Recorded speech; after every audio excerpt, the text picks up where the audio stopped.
Kazi kubwa inayofanywa na Mheshimiwa Rais Dr. Samia Suluhu Hassan inapaswa kuelezwa kwa Watanzania ili wafahamu mafanikio ya utekelezaji wa serikali yao na waweze kujivunia kuwa na kiongozi anayewajali na kuwainua wananchi wake kwa kutekeleza ahadi na kutengeneza fursa mbalimbali kupitia miradi ya maendeleo. Pamoja na kazi kubwa inayoendelea kufanywa na serikali ya Mheshimiwa Rais Dr. Samia Suluhu Hassan, bado kumekuwa na upotoshaji mwingi unaofanywa na watu wasioitakia mema nchi yetu. Na bahati mbaya, ndugu zangu maafisa habari, mkiwa ndio wataalamu wa mawasiliano, tumekuwa na kigugumizi cha kueleza bayana kazi kubwa na nzuri inayofanywa na serikali. Na mkuu wa wilaya hapa amesema yako mambo mengi yanayofanywa na serikali ambayo tukitekeleza wajibu wetu sisi maafisa habari ipasavyo,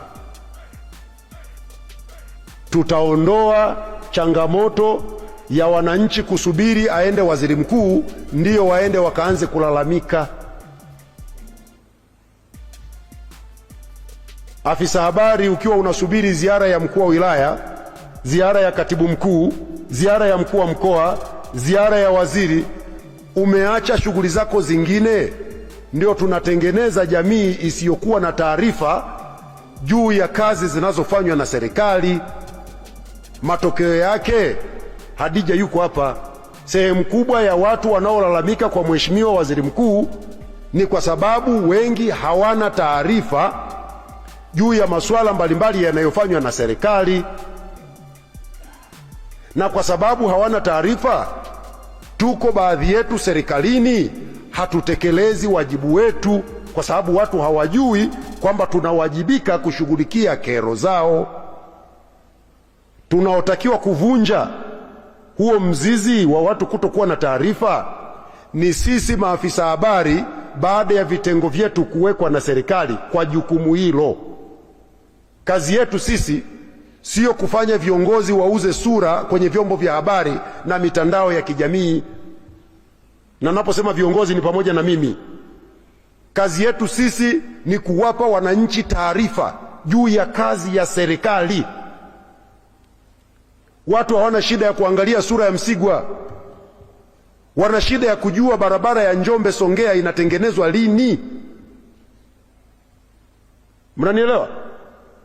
Wananchi wanataka kujua ili azalishe parachichi nyingi afanye nini. Huyu mwenye miti 500,000 ya parachichi, je, inatosha kuuza parachichi yake Njombe? Hawezi kupeleka yeye mwenyewe Ulaya? Ndio kazi yetu sisi waandishi wa habari, na ndio kazi yetu sisi maafisa habari kuwahamasisha, kuwapa taarifa wananchi na kufanya kazi jirani na hawa waandishi wa habari ili wananchi wapate hizi taarifa kikamilifu. Mmenielewa vizuri? Nimeongea kwa utuo kwa sababu kwa kweli ni aibu kwa serikali kutukanwa au kuzushiwa uongo wakati afisa habari wa eneo husika upo na huchukui hatua, wakati taarifa zote na sahihi unazo.